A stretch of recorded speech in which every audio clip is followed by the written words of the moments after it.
A warm hello to everyone from Gayathri and Radhika. For the months of June and July, which are not punctuated by any prominent festivals, we bring to you an offbeat series based on our last year's doll display for Navratri, traditionally called the Navratri Golu.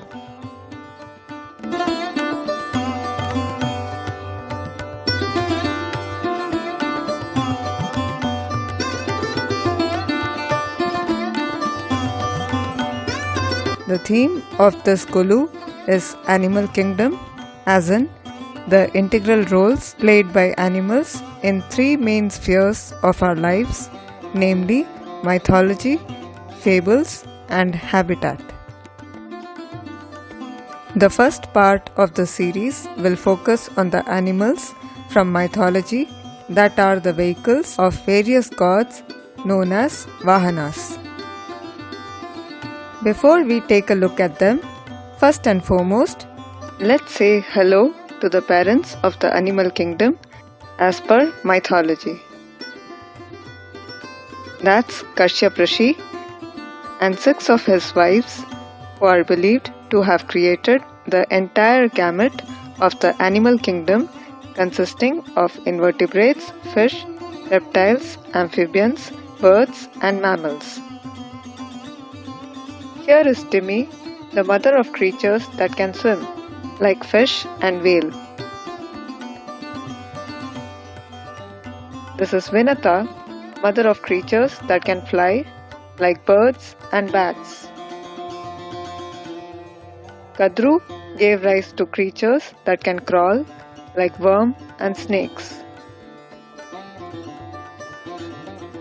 Sarama gave birth to creatures that have paws as their feet, like dogs, cats, tigers and lions.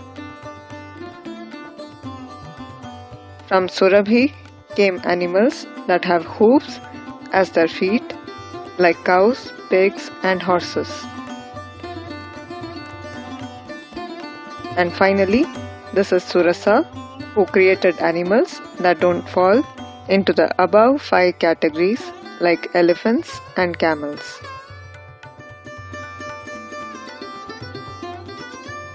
In the upcoming scenes, we will delve into the different Vahanas from our mythology.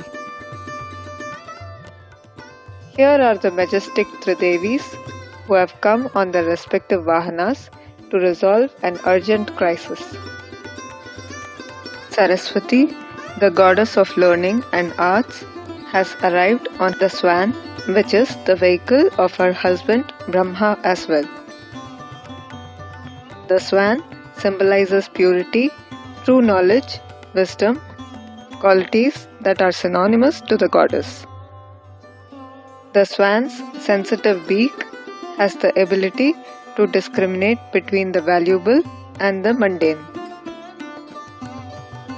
The goddess of wealth, Lakshmi's vehicle, is the owl, known for its patience, intelligence, and inner eye. Its presence issues a warning to people against greed, selfishness for materialistic wealth, and instead guides them to be spiritually wealthy.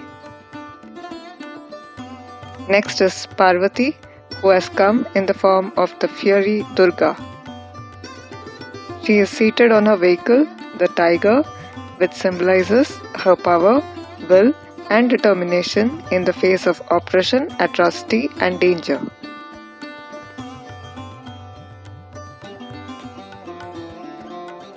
Now, we go to the Devaloka's parking lot, where Vishnu has landed on his Garuda Vahana to meet Indra, the king of Devaloka. Garuda, the king of birds, is a symbol of power and courage in fighting evil, just like his owner. Let's take a look at the other Vahanas parked here. This is Yama's water buffalo, which is symbolic of upholding justice like its master. Agni's vehicle, the ram, represents the sanctity of fire and the importance of controlling the fire of desires within oneself. Next is Varuna's crocodile, which adeptly transports the ocean god through the various waterways from streams to rivers to seas.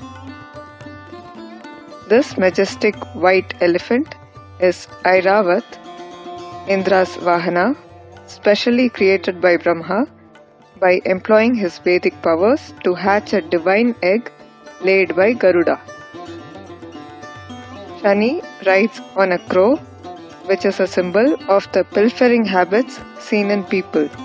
Shani suppresses those habits and hands out punishment to those straying from the path of righteousness.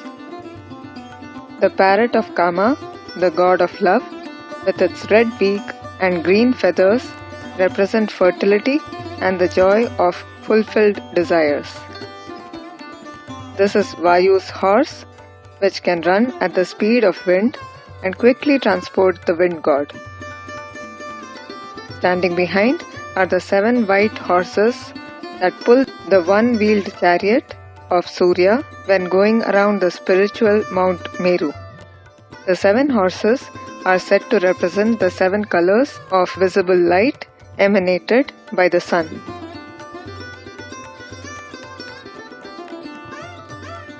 From Devaloka, we go to Kailasa, which is the perfect example of peaceful coexistence between different species.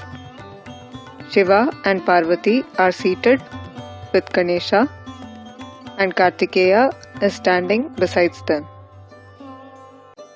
Here is Nandi, the bull, Krancha, the mushak, Paravani, the peacock, who are the Vahanas of Shiva, Ganesha and Kartikeya respectively. Shiva's daughter, Ashoka Sundari, rides on a tiger like her mother when in the form of Durga. Shiva, in the form of Bhairava, is guarding Kailasa with his Vahana, the dog.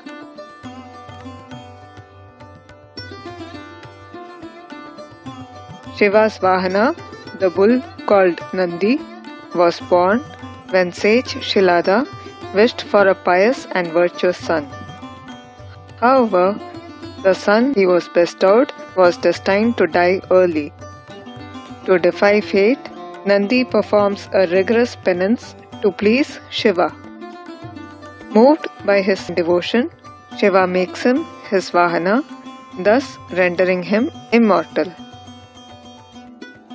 Parvati's Vahana in her Shakti form is a lion who had once approached Parvati when she was engrossed in meditation. Seeing her so focused, the lion forgets his hunger and instead starts guarding her. Parvati is touched to see such selfless devotion towards her. She makes the lion her Vahana and names him Somnandi. Kartikeya's Vahana is the peacock, who is actually the demon Tarakasura, who was slayed by Kartikeya to relieve the universe from his atrocities. Before dying, the demon realizes his misdeeds and asks for mercy. Kartikeya transforms him into a peacock and makes him his Vahana.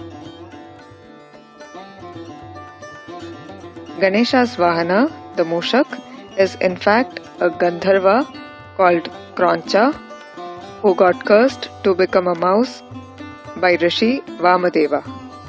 The mouse becomes rogue and starts troubling residents around the world.